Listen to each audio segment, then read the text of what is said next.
Sustainability Karma, a podcast series on sustainable development, sustainability, and ESG, or environmental, social, and governance.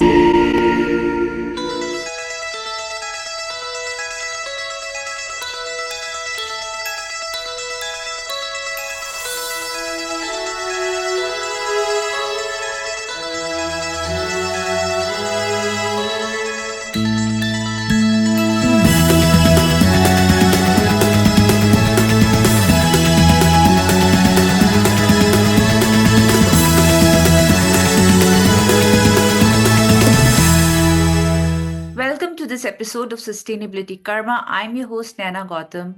In the run up to the International Women's Day 2025, we have with us Deputy Executive Director of UN Women, Nyaradzayi Gumbonzvanda.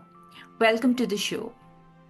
Thank you. Thank you so much. It's a pleasure and an honor to be with you today. What is the significance of the International Women's Day 2025 theme for all women and girls' rights, equality, empowerment? The theme for International Women's Day is really stressing that we must focus on all women from the earliest age, birth to aging.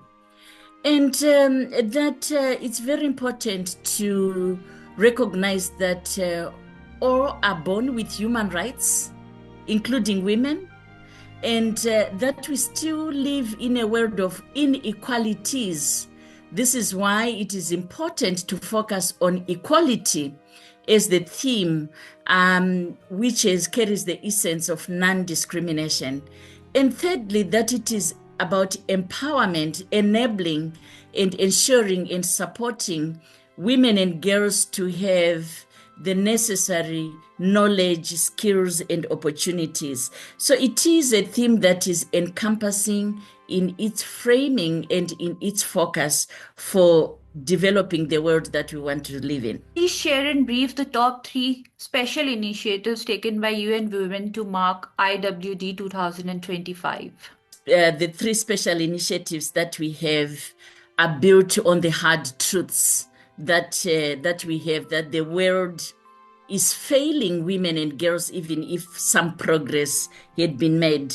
So the first initiative that we have is a global call to action in agenda action, which is very important for us to say, how can we accelerate the implementation of global and national and local agreed commitments to equality, rights, and empowerment. And this initiative is saying, in the world today, let's really prioritize a digital revolution and address the gender barriers to digital. That it's very important for women and girls to live a life free of poverty.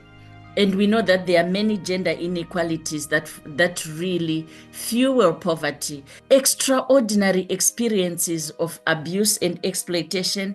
Therefore, the call to action is also looking at zero violence against women and decision-making, participation, and peace and security and climate change.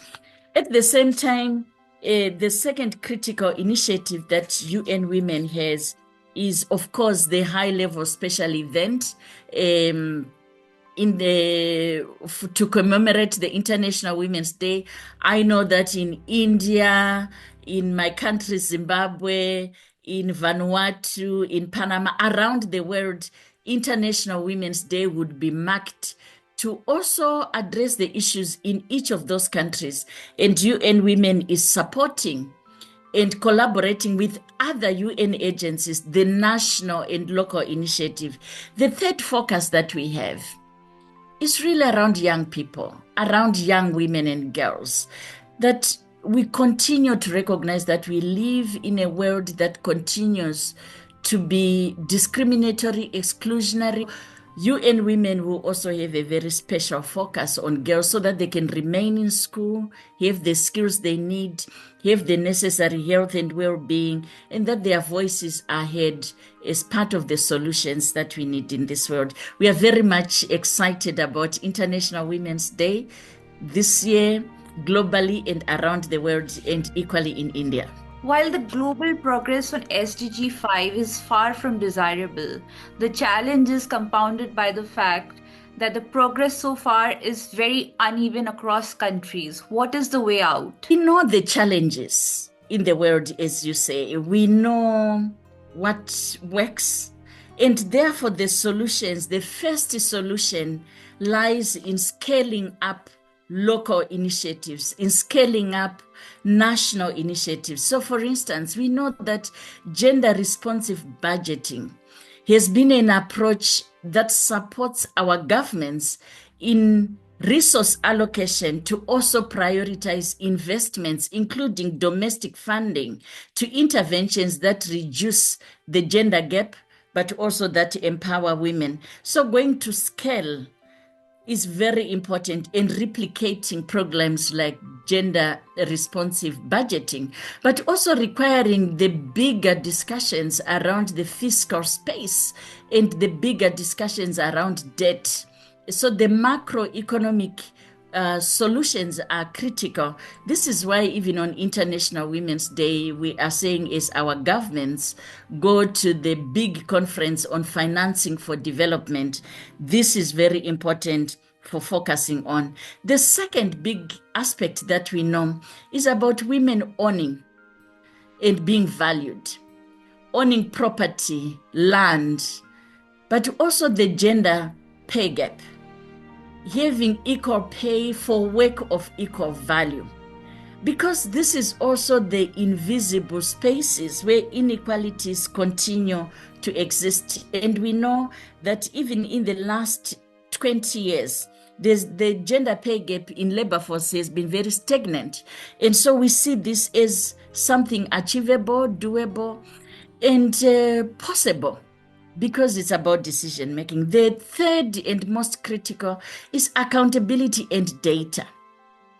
As UN women, we are, and as a UN, we are evidence-based. And we also know that our governments, our local authorities, and other public actors are accountable. But we need the necessary quality, gender disaggregated data that enables them to make informed choices and solutions, to understand the realities in each of the local communities. And at the same time, data in itself is not sufficient without taking action on that data. So for instance, in 2023, our UN data was telling us that $4.3 trillion was spent on military expenditure, and yet 119 million girls were out of school. That is important data, but that data therefore requires our public officials to make the necessary decisions to reduce military expenditure and increase human security, investment in education and in health. So data is important. And lastly, it's about collective action. We know for us to progress the SDGs, as you have indicated, we must take the whole of society approach, ensure that there is significant involvement of communities, women-led, youth-led organizations, people with disabilities, the private sector, the academia, our public officials. It's very important that there is a multi-sectoral approach. And for us as UN women, we have learned very significantly from the generation equality progress that we have been having since the last 5 years. So we need that boldness of commitments, which is commitments which are backed up by profound actions, which are doable actions, and which are funded, sufficiently resourced for us to see the leap forward that we need in achieving SDG 5 and also accelerating the commitments to the Beijing Platform for Action. So International Women's Day allows us to have those deep reflections, but also to celebrate the progress that is happening in communities and in countries. India's progress on SDG 5 is amongst the slowest of all SDGs. Please comment. Slowest of all SDGs in India, and as you say, but also in many other countries. So yes, we are concerned about the situation in India, and we are also concerned about the situations everywhere in the world.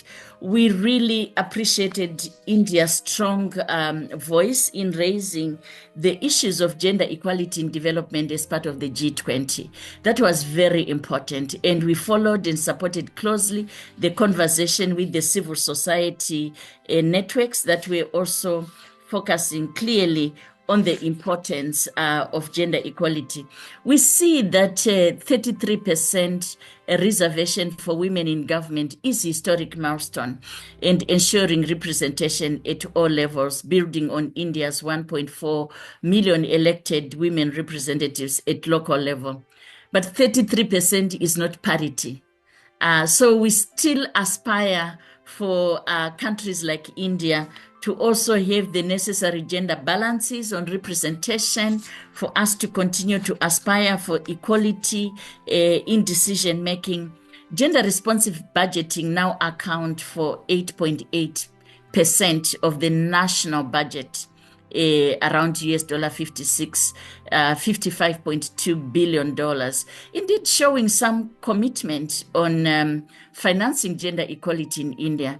But when we look at the range of issues, the 12 critical issues of Beijing, and where we are on each one of those, from environment to education, to healthcare, and the inequalities within the Indian society, we are encouraged by this effort, but we think more can be done.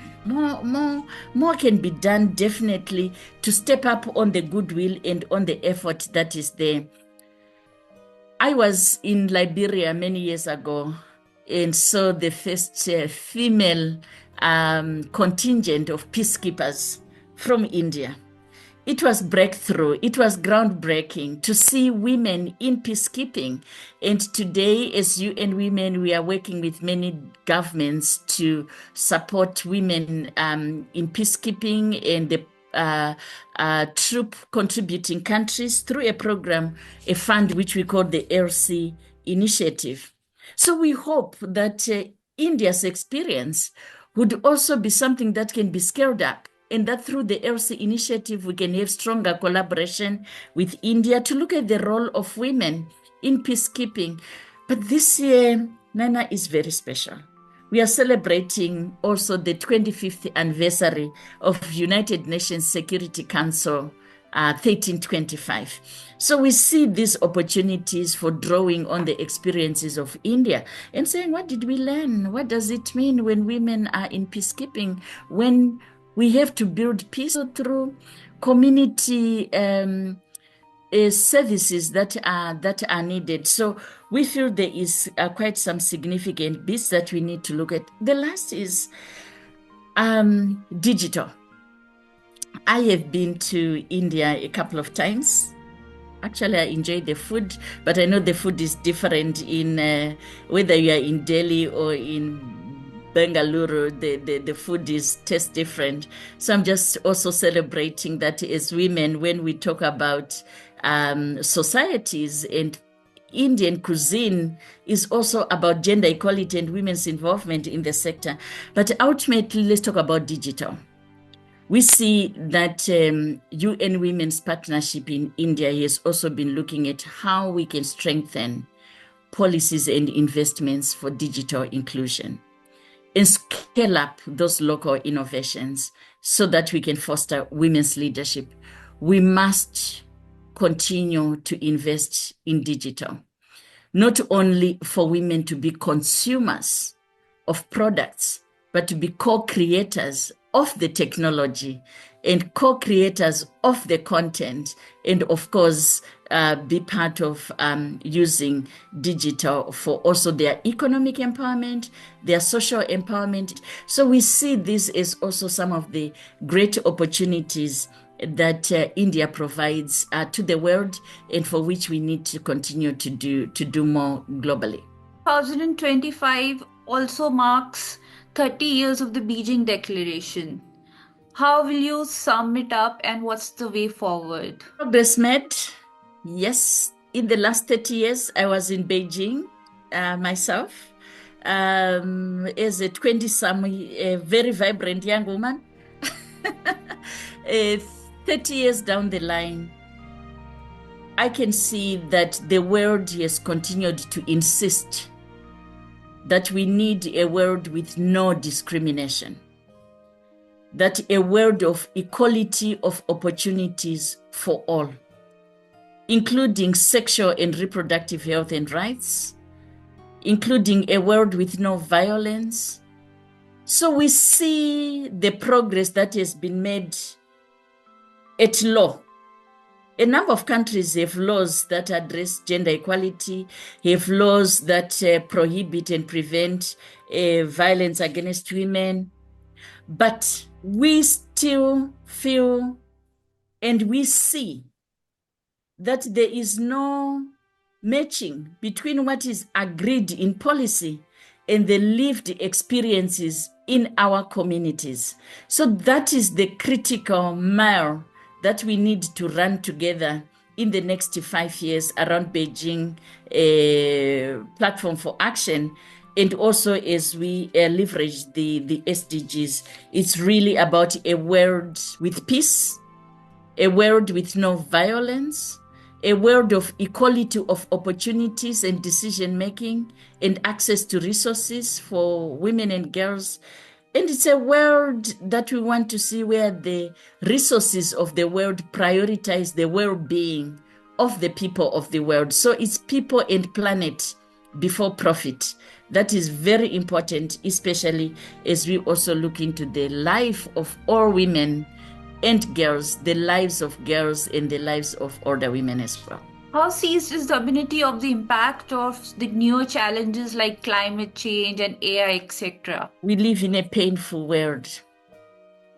When we look at the issues of climate, we go back to the issues that were discussed in Rio in 1992, and that has been exacerbated in the current context. So the catastrophic storms that we see, the severe droughts that we experience, and the rising sea levels not only threaten livelihoods, but they really increase the gender inequalities.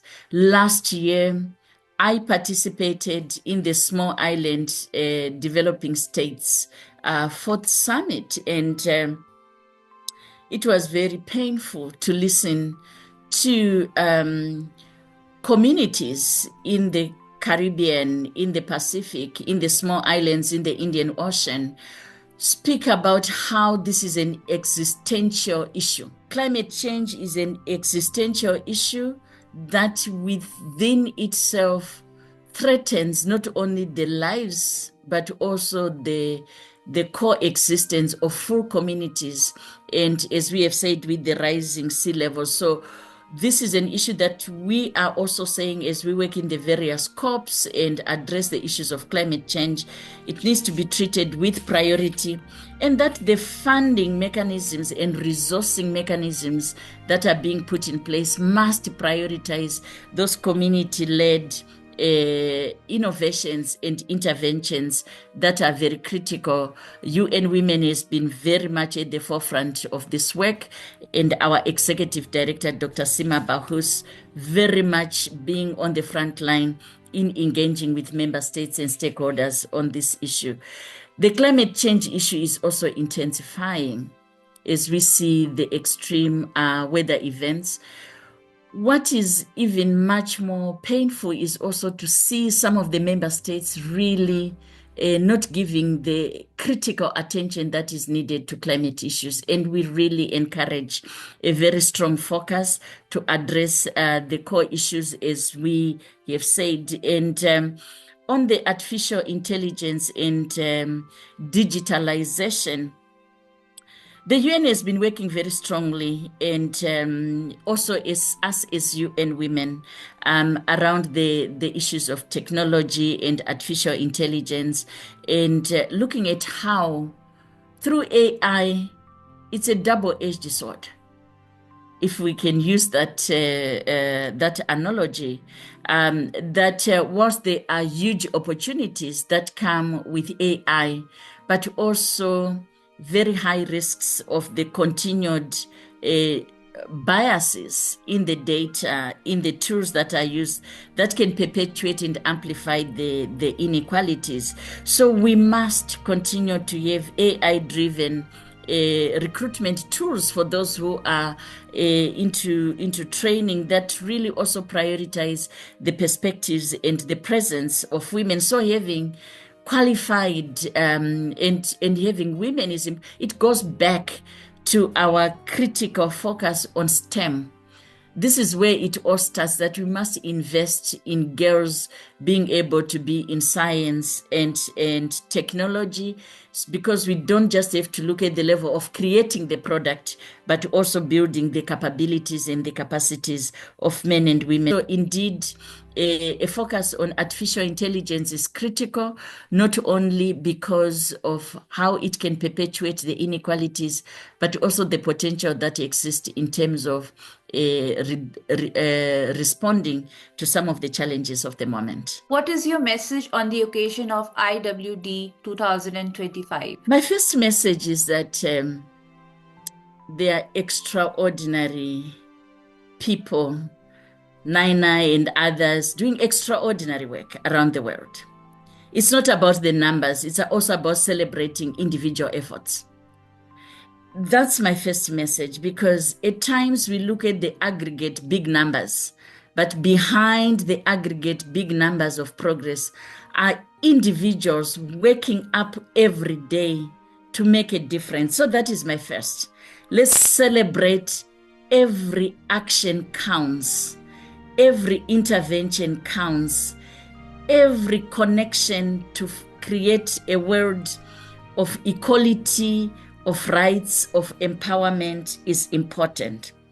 Secondly, my second message is we cannot be deterred by the regressions that we are seeing, because the progress that has been made is much more profound, is much more enduring, and cannot be dampened by any regressions, any pushbacks that might be there.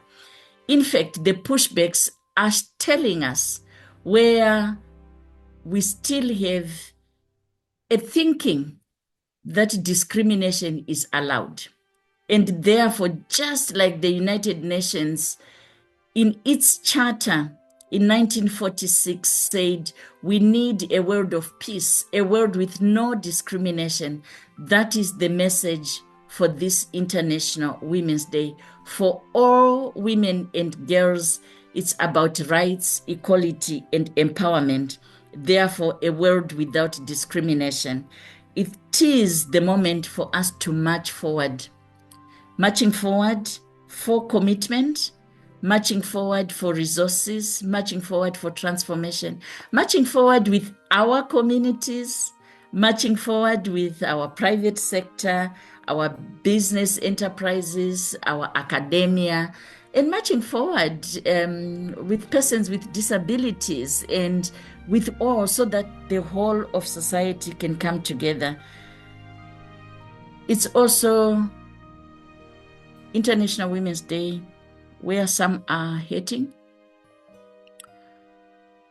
Our hearts on International Women's Day, and my heart is also going out to those who are in the refugee camps, those who are displaced now, those who do not know where they'll put their head tomorrow.